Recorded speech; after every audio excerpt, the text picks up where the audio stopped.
Robodebt victims will find out from today how much their share of a $112 million settlement payment awarded as part of a $1 billion class action will be. However, there won't be a big payday coming for most of the eligible 400,000 or so class action members. Almost half will receive less than $100. Around 30% of class action members will be paid between $100 and $300. A small minority, about 5%, of Robodebt victims will receive more than $1,000. Read more. My son could still be here. Mum welcomes Robodebt. Royal Commission Services Australia says it is sending out letters to class action members from today, and payments will arrive in bank accounts by the end of the month. The money amounts to the interest owed to victims who repaid unlawful debts issued under the disastrously flawed scheme, which ran from July 2015 to November 2019 and is set to be the subject of an upcoming Royal Commission. As part of the class action settlement, Centrelink has already repaid the $751 million that was wrongly recovered from 381,000 people. What is Robodebt? When Robodebt was rolled out in 2015, it was hailed by the government as a key tool to be used in tracking down welfare fraudsters. The automated scheme made use of data matching algorithms. It assessed annual income data from the Australian Tax Office against fortnightly Centrelink welfare payments. But Robodebt's averaging system used to calculate debts was problematic and in some cases inaccurate. It was declared unlawful by the federal court in 2019. Gordon Legal's class action lawsuit led to the government agreeing to repay all of the unlawful debts. It also led to the $112 million settlement now being paid out.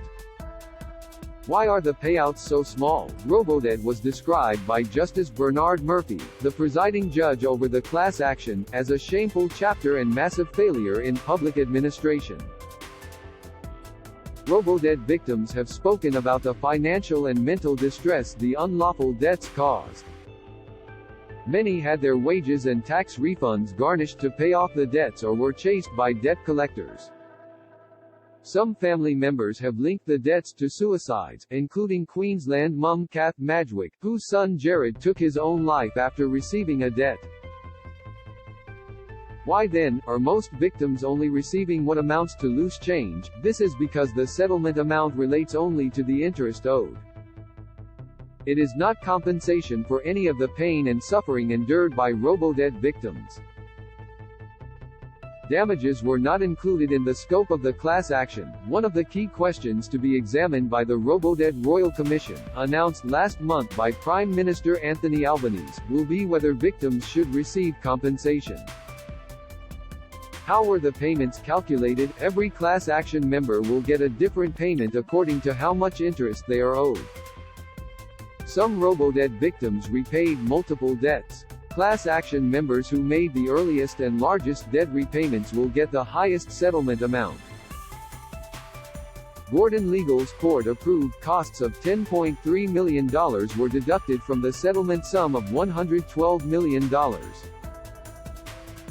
This left $101.7 million to distribute to class action members. Once the interest owed was calculated, there was also an amount left over which was divided amongst the class action members in proportion to their interest amount.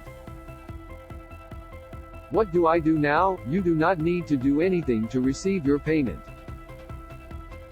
Centrelink will transfer the payment to your nominated bank account by September 30th. You can check your payment amount by logging into Centrelink through your MyGov account.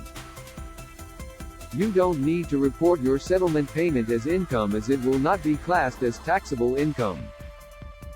If you believe your payment is incorrect, you can request a review from Services Australia as long as it is within 30 days of receiving your settlement payment. Contact reporter Emily McPherson at emcpherson@9.com.au.